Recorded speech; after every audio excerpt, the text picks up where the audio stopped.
I don't really know why I wanted to record this. Maybe it's for me.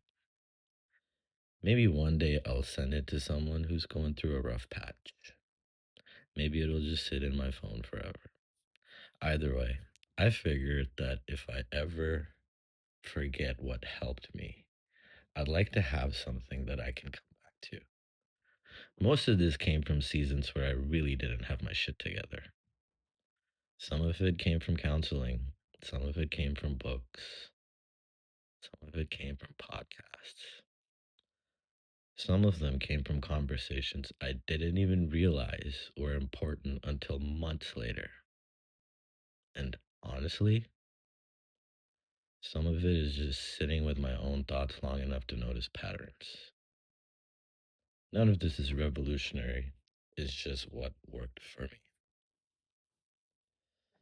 So every night before I fall asleep, I count backwards from 5 to 1. And then once I get to 1, I wait for a second. And then I give my brain one simple job. I don't ask it to solve anything. I don't ask it to fix anything. I just say something very simple and clear.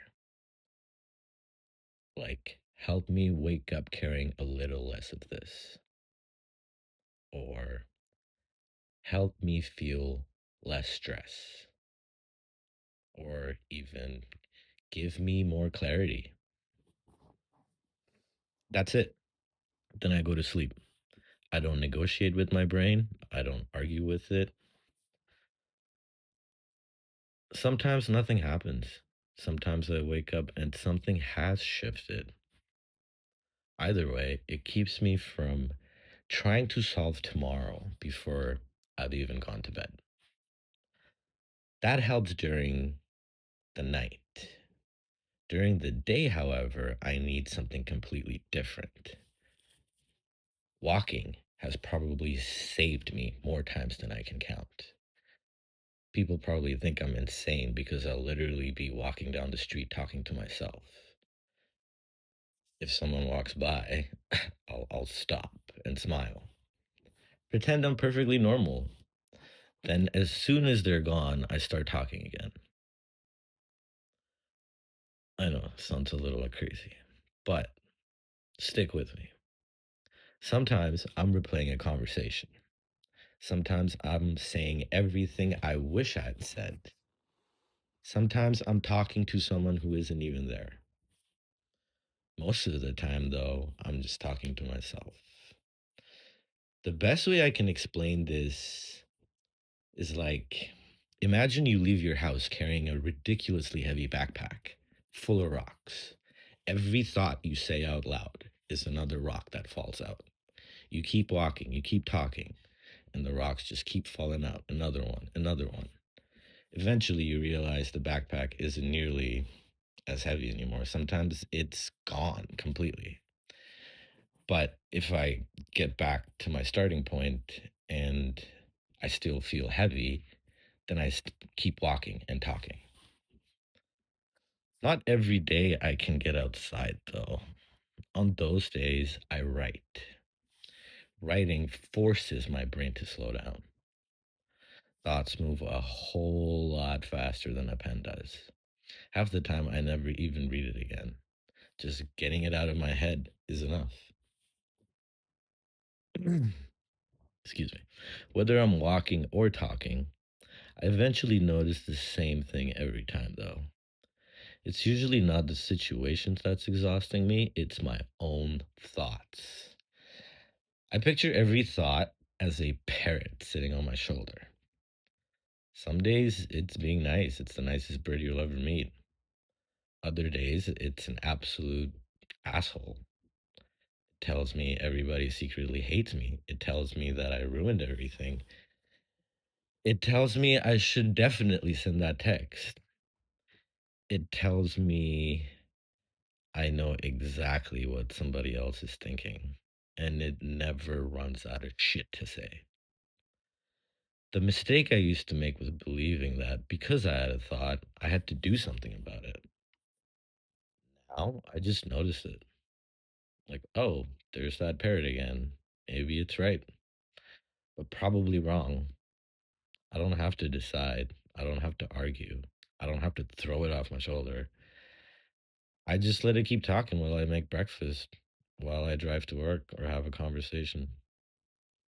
I think I think my brain is just incredibly creative and a bad fortune teller.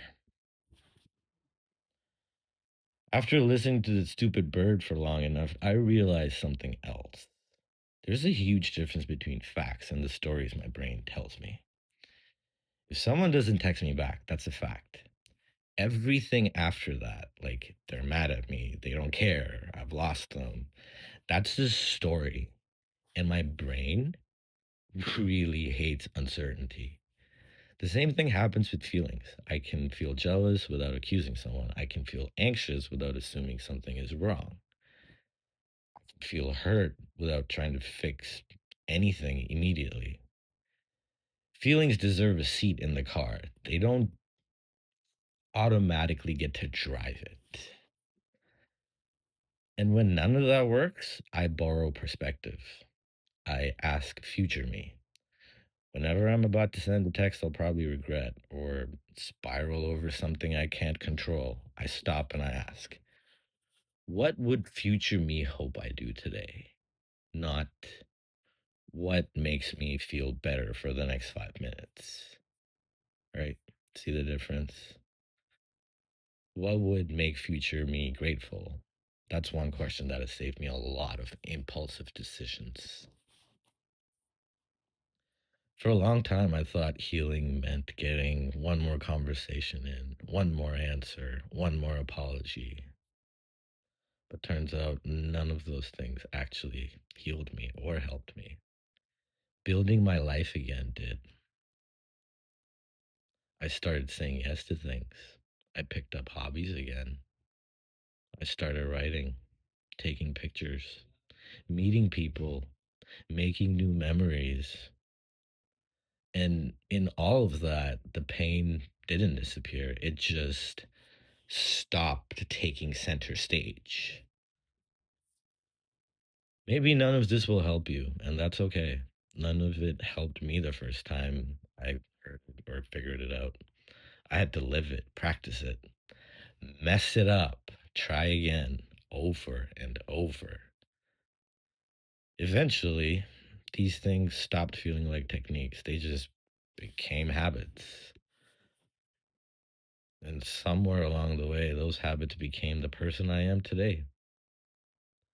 So if you're listening to this while you're hurting, don't try to fix your whole life tonight.